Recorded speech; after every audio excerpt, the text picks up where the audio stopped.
right.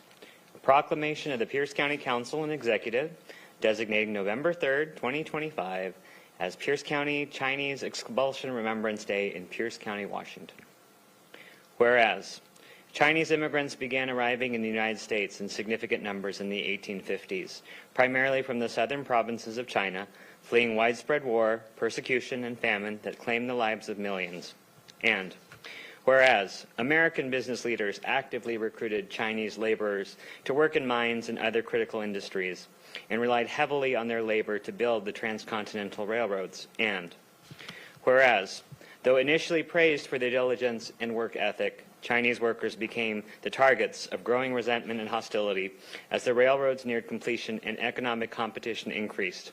And whereas for more than 30 years, Chinese pioneers made substantial contributions to the economic development of Pierce County, working in logging, fishing, mining, farming, lumbering, stevedoring, shipping, small business, and a range of other vital services. And whereas a wave of anti-Chinese political rhetoric and violence swept across the western United States between 1880 and 1900, resulting in numerous deaths and the destruction of communities. And whereas the Page Act of 1875, the first restrictive federal immigration law in United States history, disproportionately targeted East Asian immigrants, particularly women, barring many from entry based on discriminatory and dehumanizing stereotypes. And whereas in 1882, Congress passed the Chinese Exclusion Act, the first federal law to ban immigration based explicitly on race, prohibiting Chinese laborers from entering the United States and authorizing the deportation of those who arrived after 1880. And whereas the Washington Territorial Legislature subsequently enacted alien land laws designed to prevent Chinese and other East Asian immigrants from owning land, further restricting their ability to settle and thrive in the region. And whereas by 1885, approximately 1/7 of Pierce County's population was of Chinese heritage, yet these residents were subjected to sustained racial profiling, boycotts, physical assaults, psychological intimidation, and a systematic campaign aimed at forcing them from the community. And whereas on November 3rd, 1885, the last 200 Chinese residents of Tacoma were forcibly expelled at gunpoint by a mob led by the Mayor of Tacoma. This act became known nationally and internationally as the Tacoma Method. Now, therefore, be it proclaimed by the Pierce County Council and Executive that we recognize the 140th anniversary of this dark chapter in our region's history and proclaim that November 3rd, 2025 is hereby designated Pierce County Chinese Expulsion Remembrance Day in recognition of those who helped build the county and whose forced expulsion and subsequent erasure are still felt today. Be it further proclaimed that in remembrance and in the spirit of healing, the Chinese Reconciliation Project Foundation will lead a walk for reconciliation against racism on Saturday, October 25th, 2025, from 10 a.m. to 1 p.m. This meaningful event will retrace the route of the 1885 expulsion in reverse, symbolically reclaiming Tacoma and Pierce County as welcoming, inclusive, and globally minded communities where all people are valued, safe, and empowered to pursue their dreams. Signed, the Pierce County Executive and the Pierce County Council. Thank you, Councilmember. And I'm not sure who would like to go first.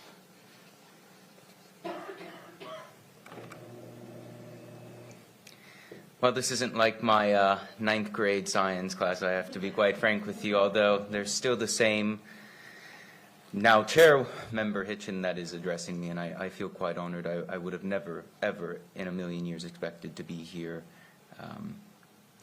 these many years later. And fast forward from that science class, I would have never expected to find myself on the steps of the Bodleian Library at Oxford University, where I had the pleasure of studying with Dr. Utes, as we discussed a moment in Washington state history that up until that time, my 22-year-old self had never heard of, the Tacoma Method, and on a much broader scale, the Chinese Exclusion Act. In that moment, I felt a passion not only for those that had been affected, but for those that were in Washington state, fellow students of mine who had never heard of the Chinese Exclusion Act nor the Tacoma Method. And upon returning back to Washington state and asking my fellow colleagues in university as well as asking my siblings who were still in schools at that time if they'd ever heard of anything such as the Tacoma Method. They responded no. This past year, I worked with the Washington State Senate, as well as Senator Jim McCune, as well as multiple other senators from the Tacoma area, in an effort to pass what is called Bill 5134. Unfortunately, due to the inability to make it to executive session, we were not able to pass this bill and make it, and it is still alive, and we are hoping to press forward this year for this bill. But this is something that will bring further awareness. This proclamation is more than just something for this day. It's something for the rest of Pierce County. It's something that should have been done many, many, many years ago to remember the individuals that have helped shape this community.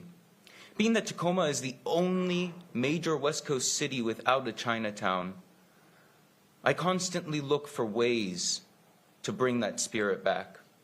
And so I thank you all, especially Councilmember Hitchin and Yambe, for effortlessly working on this proclamation. Thank you. Thank you.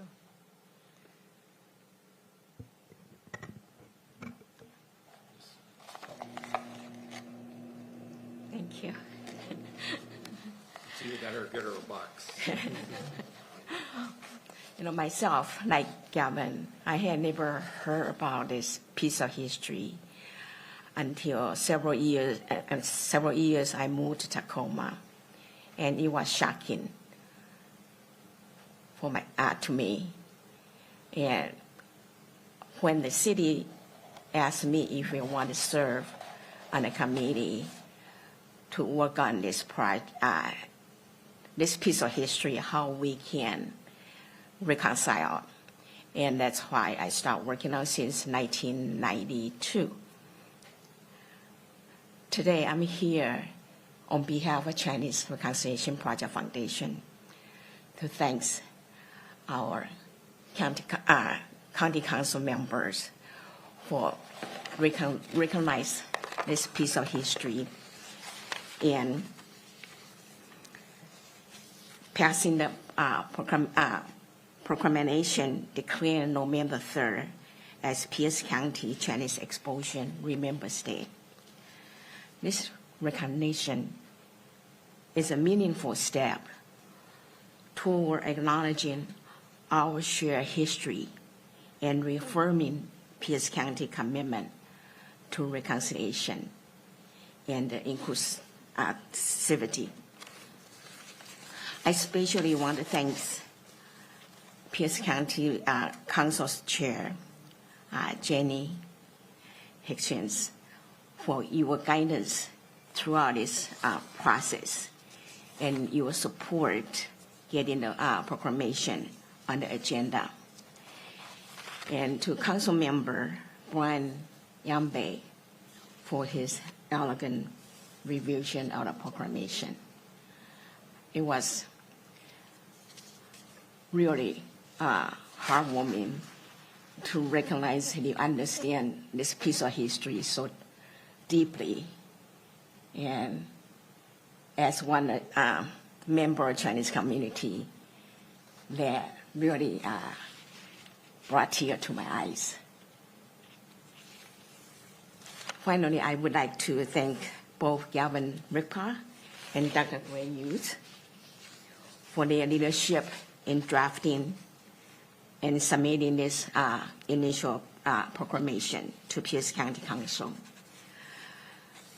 Your dedication and collaboration have helped ensure that this important history is honored and remembered for generation to come, and also to share the work the Chinese Reconciliation Project Foundation has been doing is perfectly aligned with our County Executive Ryan Mellow's commitment to this community.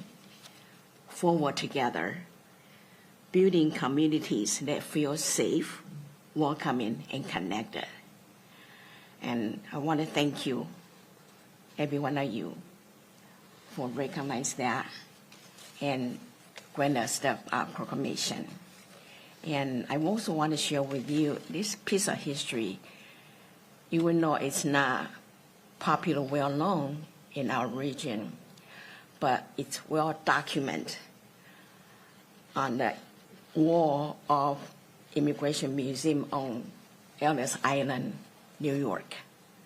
And I actually went to see it myself. It's the whole wall was talking about this piece of history happened in Tacoma in 1885, and it's called Tacoma Method. Thank you for having us. You want to say anything, Greg? Thank you. Personally, I'd like to, my name's Larry Hosley. This is my wife, Teresa. I'd like to thank the council for finding some funds to help us improve the park. If you haven't been on the park recently, I really encourage you to go down there. All of the plants are now growing and solid, and the plants give such a quiet, peaceful part of the sound down there. Again, thank you to the council providing those funds to help us with our park project. Thank you. And Thank you. I'm going to, funding was initiated by Council Member Robert Denson. Thank you. Recently, we had actually through Council Ayala, we had worked on improve some of the electrical outlet, so it will make easier when people have event there. So thank you. thank you for being here. And don't leave. We're going to take a photo, but my colleagues may have a few words. So I'm going to start with Councilmember Denson. Thank you, and thank you, Larry, for mentioning the park, because I wanted to make sure folks knew about that. This was obviously really, really dark and horrifying part of Tacoma's history, and the Chinese Reconciliation Foundation is doing all it can to make sure that people are aware and educated. As you said, it's so important about what happened. Larry mentioned the park, which is down near Old Town. If you've never been there, it's just beautiful. It's got a bridge. It's got, a pagoda. It's got like these amazing structures and sculptures that tell the story. And it's just right on the water. It's just a beautiful place to spend time and reflect and learn. And as Larry mentioned, the County Council did contribute in the last biennial budget towards a new project that they have to develop a space for the community right there in that park. So we were very, very proud to be part of that. Another thing that they did, I don't know if it was last year or the year before, time goes so quickly, is the opera that you all helped to put on were you part of that? I went with some friends, and it told the story of the Tacoma Method and the Chinese the Expulsion Act. It was so powerful. And I'd heard the story from meeting with Teresa and some of her partners, but to see it was just incredibly powerful. And I still have that vision and the understanding to this day. So I want to thank you all for all of your work, all of you for making sure that this is not forgotten, and that Tacoma understands that this is part of its history and is something that we can learn from and be better in the future. Thank you. Thank you, Councilmember Denson. I'm not seeing any other lights. I'm now seeing lights up. We'll go to Councilmember Ayala. Thank you, Chair. Appreciate it.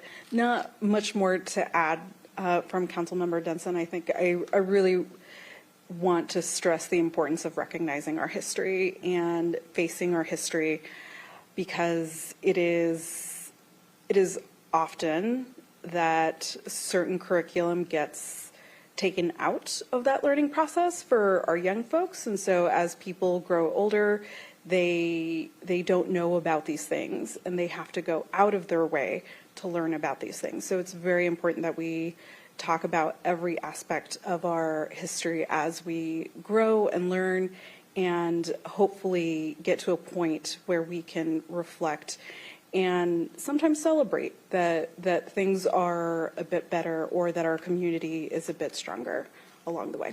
Thank you, Chair. Thank you for the comments. We will go to Councilmember Yambe.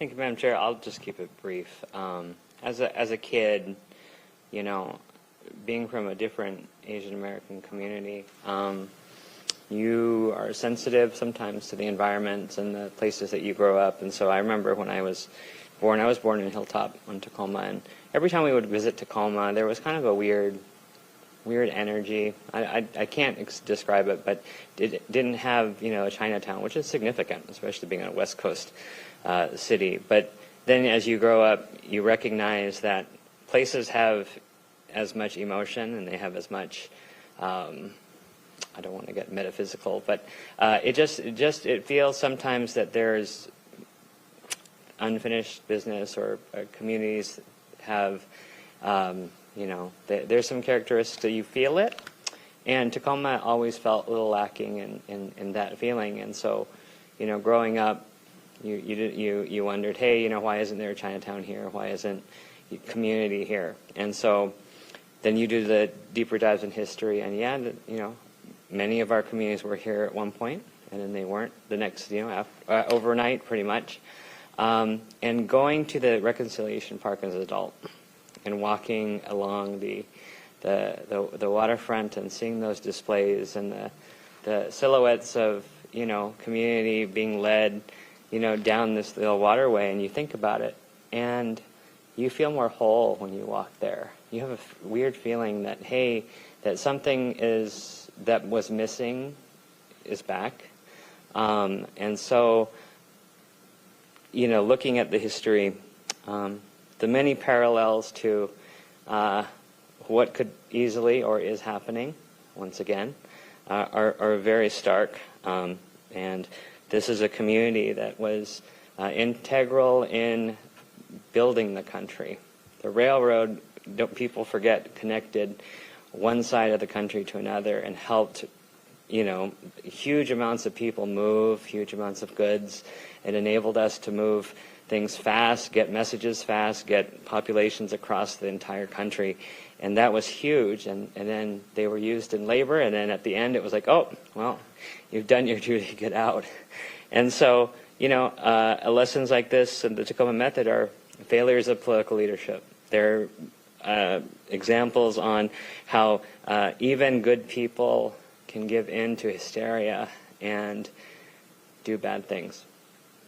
They may not be bad people, but they do bad things. And so at our worst, we are very capable of doing this over and over again. And hopefully that we use these examples and talk about these examples on why we don't want to repeat those things. And so thank you for all the work that you do to continue memories of that and making sure that people don't forget our mistakes. Because it's, I don't think anything is wrong with remembering history, especially when you learn from it and you recognize that, hey, we've made mistakes. And when we don't forget them and when we make sure that we don't repeat the mistakes of the past, that's when we really shine. And so I appreciate all the work that you do. I appreciate you bringing this forward to us and giving us the opportunity to tell a very important story of our history. So thanks for the work you do. Thank you, Councilmember Yambe. We're going to go to Councilmember Morrell. Thank you, Madam Chair. I appreciate the words from my colleagues on this issue. Growing up in the area, and especially going to Tacoma schools, I never really knew about this. And you talked about the Chinese Exclusion Act of 1882, which was a federal act that came in that started a lot of the expulsion of Chinese immigrants out of the area. It was a Puget Sound area, not just Tacoma. I mean, if you look at it, Newcastle was one of the first revolts that took place, where they burned the barracks and ran them out. And then it moved to Renton, Black Diamond. And in my district, Wilkeson and Carbonado, the coal mines were affected. It was immigrant on immigrant, which was really unfortunate. And there again, this may be somewhat Tacoma focused. I will acknowledge the fact that it was more of a regional issue with the expulsion of Chinese members, and acknowledging the fact that It was, a lot of the immigrants were fearful because the Chinese workers were hardworking people. And so I'm acknowledging that fact, and I appreciate you coming forward, and hopefully you continue to have success at the state level. So thank you, Madam Chair. Thank you for your Can I make one last little marketing thing? I met a man down on the waterfront. He says he comes to the park a couple of times a week because it is so beautiful, and he lives in Gig Harbor. So he comes over to the park to visit. And another time I was there, and a young lady was getting her senior pictures taken down there. And I asked where she was from. She says, I'm from Bethel High School. So it expands a lot, and it's not just Tacoma-centric at all. We want to include everybody in our greater community. So thanks. Thank you for the closing comments there. I think that's a good way to end, just that it is an asset in our community, and today we're recognizing the history of our community, and so that we do not forget and we do not repeat, and that is the goal. So appreciate you being here.